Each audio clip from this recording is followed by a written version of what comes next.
Set your course for the Hoth Takes podcast.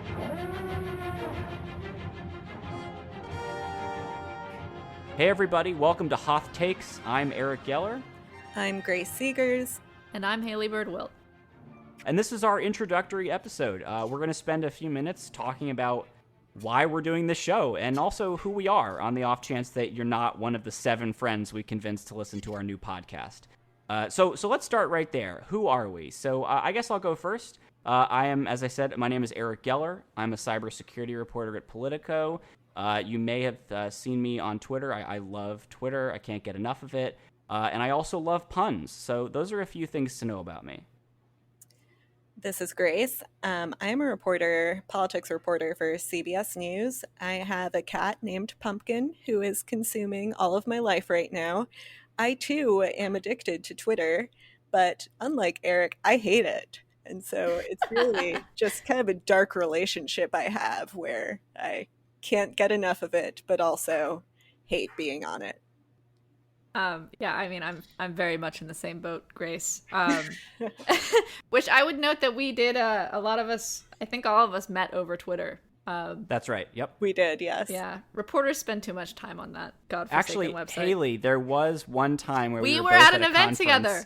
We were at a national security conference, and I think we were DMing, and then No, you replied to one of my tweets, and I was sitting like 2 feet away from you. I knew that you were next to me. Oh, okay, you had right. no idea, so I think I responded to your tweet, and I said like, "Hey, Eric." You like, said, I'm "Look to your right" or something like that. Yeah. Yep. Yes. In the wild. Anyway, and I actually saw Grace in person recently, also during the impeachment vote. It was the House chamber. Yep. But most of our interactions so far have been on Twitter. I'm an editor for The Dispatch, which is a news startup company. That's where I write a newsletter about Congress. I've reported on Congress for the past 4 years. The past 2 of them, it's CNN, where I was following the House of Representatives. That's me. Sorry, guys, I ran out of things to say. No, that's fine. Well, clearly listeners can tell that all 3 of us are journalists. We have busy day jobs. There are a lot of Star Wars podcasts out there already. So you might be sitting there thinking, why does this podcast exist? And to be honest, I think I speak for the 3 of us when I say we don't really have a great reason why this Star Wars podcast exists, which is an interesting thing to say in our introductory episode. But honestly, it just came out of our sort of collective realization on Twitter one day that we all love Star Wars and that we could talk about it for hours. I actually pulled up the tweet, the conversation on December 10th, which feels like it was 45 years ago, where we were all just kind of talking about Star Wars on Twitter. And then, one thing led to another. And one of us said, why aren't we actually doing a podcast right now? And it was clear at that point that there's really no reason, like, if we're going to have these conversations on Twitter, I think it's fair to say, like, why not record them and put them out into the world? Yeah, so our main reason is why not do another podcast? It's pretty self-serving. It's that we really all want to talk about Star Wars, and hopefully other people will want to listen to us. But yeah, this is a podcast for us, first and foremost. Can I just say, I have ADD and cannot make it through a podcast. The only podcast I have regularly listened to, which I don't think he's producing them right now, but it was Fall of Rome podcast that Patrick Wyman used to do. I think he has a different one now, which I'm sure is good, but I'm not a big podcast listener, so hopefully our listeners enjoy this more than I usually do. Well, and we hope to bring our journalistic sensibilities to this podcast in the sense that we are going to ask the hard questions, like why did they make the D Squad arc of Star Wars: The Clone Wars, and why does Kylo Ren's lightsaber look so silly? And we're gonna dig into these issues the way that you might expect us to do, with a little bit more weighty issues in our professional lives. But I thought it might be nice if we just took a moment and talked a little bit about our Star Wars background, how each of us became Star Wars fans. Again, I'll start things off. I first saw the original trilogy in 2003 at the tender young age of 12. And then I was like, wow, this is pretty cool. And I went back and watched Phantom Menace and Attack of the Clones. And then in 2005, I had my first midnight premiere watching Revenge of the Sith. And again, I was like, wow, this is pretty cool. And then obviously Star Wars fandom went into a little bit of at least a movie hiatus. But that was actually when, as the internet developed more and Star Wars fandom developed more, that time around 2006 was when I actually got into Star Wars fandom. This is in the ramp up of the books and the comics, and the Clone Wars was on the horizon. And I started listening to a Star Wars podcast called The Force Cast. And one thing led to another, and I ended up being sort of an unpaid assistant for them for several years. That got me into writing for a Star Wars fan news site called theforce.net. I ended up reviewing the Clone Wars and Rebels for that website. Went to a bunch of Star Wars conventions, interviewed a lot of Star Wars actors and people involved in the publishing world, and ended up actually in 2013 ended up co-hosting the Force Cast for a little while after the original host left the show, and that kind of segued into graduating from college, starting my life really, and I had to sort of put the Star Wars podcasting thing on hold. But I am excited to be back and doing this again. Man, I didn't know some of that stuff. You're so cool. I'm not cool, but thank you for saying that. Well, right in the introductory episode, I appreciate it. I mean, this is a podcast by and for Star Wars nerds, so in the frame of being a Star Wars nerd, you're a very cool Star Wars nerd. Can I just actually say one thing? The only Star Wars credibility that I will take for myself is there is a book. It's not one of the canon books. It was released before the canon change. But there is a book where there's a Jedi Master whose name is Gelleric, Gelleric, and that is because I'm friends with the author of that book. So that is the one thing I will take. Yeah. Wow. Which author? Dan book? Wallace. He writes a lot of the reference books. It's it's one of those like in-universe like found artifact books. It's about the Sith. So there's a Jedi named after you. I mean, it's not canon, but yeah. It could be canon. Dave Filoni's gonna bring him back. It's canon. Dave, please bring him back. Dave, I know you're listening to this show, Dave. Please bring him back. I know Dave cares very deeply about all of our opinions. Yeah. Well, I'll go next. Much like Eric, I came to Star Wars a bit later in life, aka age 9. And I was initially hooked on the prequels because I was 9, and prequels are great for children. And I still have a soft spot for Attack of the Clones, which I watched obsessively over and over and over again when I was about 12. I can't really explain why. I think a large part of it was because of the attractiveness level of Hayden Christensen and Natalie Portman. And Ewan McGregor, come on. And Ewan McGregor. Come on. In that one he has a mullet. So and also that was not his peak. Also, I was All 12, right. So he was. It's kind of like. Wait, no, I'm about to go on digression. Never mind. But loved Attack of the Clones. I realized in high school that the original trilogy was crazy good and objectively better than the prequels, probably. Then I got into a lot of the expanded universe stuff, reading a lot of books that are now legends and not canon, since Disney kind of invented a new canon, which I can't be too mad about because it gave us Rebels. But I became a bit of a Star Wars nerd, but watching the movies and reading the books, but I'd never actually watched the Clone Wars because we didn't have TV when I was growing up, so just didn't have that opportunity when it came out when I was younger. So I watched Clone Wars and Rebels in full for the first time last year, and needless to say, I was extremely hooked. So yeah, that's me. We sort of have a similar story arc, Grace, except especially with Attack of the Clones. But I watched the original trilogy as a kid.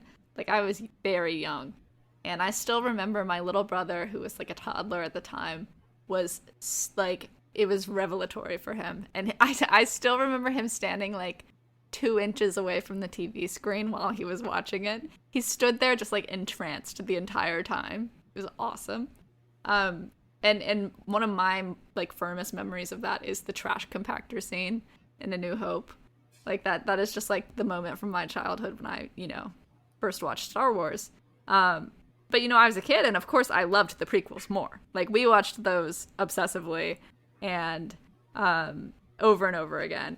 But when Revenge of the Sith came out, I think I told you guys this already. My little brother was like the age of the child who's like, Master Anakin, what are we going to do? My brother was his age, like, when that came out. And my parents went to go see it before us because it was the first one that was PG-13, which was a huge scandal. And so they arranged, we were allowed to go see the first half of the movie. But they let us, like, they had timed it and they were ready to take us out of the theater before the children were massacred. So I, like, for a while, I just had a huge gap in my knowledge of what happened. And I, of course, eventually watched the rest of it. But Star Wars was just a big thing for my family. And my siblings and my dad used to gather around the TV to watch the Clone Wars every week when it was coming out. And, we were just obsessed with it. But it's sort of been like a Star Wars renaissance for me this past year because we rewatched with my husband who hadn't seen it before. We watched the Clone Wars all the way through, and then we both watched Rebels for the first time, which I loved it. I didn't really expect it to be so good, because people sort of make fun of the animation on Reddit sometimes, but I was very impressed just with the storytelling and all of that. So. Yeah, that's me. Yeah, I will say I also did a Clone Wars rewatch in the past few months, and there is nothing like rewatching that show to like reignite the spark of Star Wars fandom, because so true. Like, it's so good. It was not, well, I don't want to insult the books or the comics, but for a lot of people, it was Star Wars for a long time when there were no movies. I mean, it Right. kept the flame alive, Yeah. much like the Timothy Zahn books did in the early 90s. Yeah. I also rewatched it in recent months with my boyfriend because I had watched all of it by myself last February, and we're living together now. So I was like, well, I'll just force you to watch all of it again with me because I really want to rewatch it. And fortunately, he loved it and is so far loving Rebels in our rewatch. One of the most fun things that I did last year was after finishing the Clone Wars, I just had a big glass of red wine and watched Revenge of the Sith, and it was just an amazing experience. I had not appreciated how good that movie is before until after seeing all of the Clone Wars again and then watching them in order. It's so good. That Revenge of the Sith is the only one that I have not been able to convince my girlfriend to watch with me. I think, frankly, the fact that I made her watch the Star Wars Holiday Special is lost me a lot of credibility when I say no, it's good, you'll like it. And so I just can't. And this is, I think most people would say this is the best prequel, and yet I can't convince her to watch it. So hopefully, has she never seen it before? I don't think so. Has she seen the other prequels? Yes, we watched. So she had seen episode 1 because she said she remembered Darth Maul being really scary. Oh, yeah. And I think we watched it again, and then we watched episode 2, and that was when I had to be like, trust me, it gets better. But now she won't watch the one where it gets better. It's so good. Fun. She needs to change her mind. Has she? You haven't made her watch any of the Clone Wars, have you? No, that's that's marriage stuff. Yeah. That's, no, we'll get there eventually. I hope she doesn't hear this. So, since this is our introductory episode, I think it might just be good to give listeners a sense of what we want to do with the show, because Star Wars podcasts take different, tacks as far as what their structure is like. For me, I see this as being literally just whatever we want to talk about. We come up with an idea, we're all intrigued by it, and we sit down and record. I don't, we don't have any plans right now for a strict structure or, segments. If we get listener feedback at some point, it would be maybe fun to read some of it, but we don't have any listener feedback right now. I see this as just like we pick a topic and we go for it. And hopefully it's a topic that you out there listening are interested in hearing people talk about, because maybe you've had arguments with your friends about it too, and you want to hear what we have to say for whatever reason. Yeah, I would agree. I see it very much that way, just kind of a free-flowing conversation based on topics that we are interested in. So if one episode we wanted to do a defense of Attack of the Clones, which we will do because I will force us to do that. Padme's jumpsuit justifies the entire film. Listen, I thought she was so cool. I wanted that outfit as a child. In hindsight, I really do think that Natalie Portman in that jumpsuit specifically was partially responsible for me realizing my bisexuality. Like, she was critical. And I'm sure you're not alone. I'm sure I'm not. But all that to say, just a conversation between friends about things that interest us and that we're passionate about. And, again, we're starting this off simple and at a very small level because we just want to have a conversation with each other about Star Wars, and we thought it would be fun to let other people listen. But who knows where this will go next? We intend to keep going with this sort of very simple format of just picking a topic for the foreseeable future. But who knows? Maybe a year from now we'll have a whole network of Star Wars podcasts. One of them just recapping every episode of the Clone Wars or something like that. Not to copy too much what I did at the other podcast, but we don't know where this will go. So we're excited to have you along with us for the journey. And with that, I guess we'll wrap it up there. Thank you so much for listening. If you want to share your thoughts about this introductory episode or suggest topics for future shows, you can email us at hothtakes@gmail.com or find us on Twitter at hothtakes. I'm at Eric Geller on Twitter. Grace is at Grace_Seegers, Segers, and Haley is at Birdinator, Byrdinator. Haley made our wonderful logo and banner art, and I edited the show and put together our music, although for legal purposes we should note that all Star Wars themes and sound effects are the intellectual property of Lucasfilm. We have a website, hothtakes.wordpress.com. That's where you'll be able to find all of our episodes as soon as we start recording and releasing them. And if you like the show, please share it with a friend. Just tell them to subscribe on iTunes, Google Podcasts, Spotify, Stitcher, pretty much anywhere else you find your podcasts. Okay? We'll see you next time for our first official episode. May the Force be with you.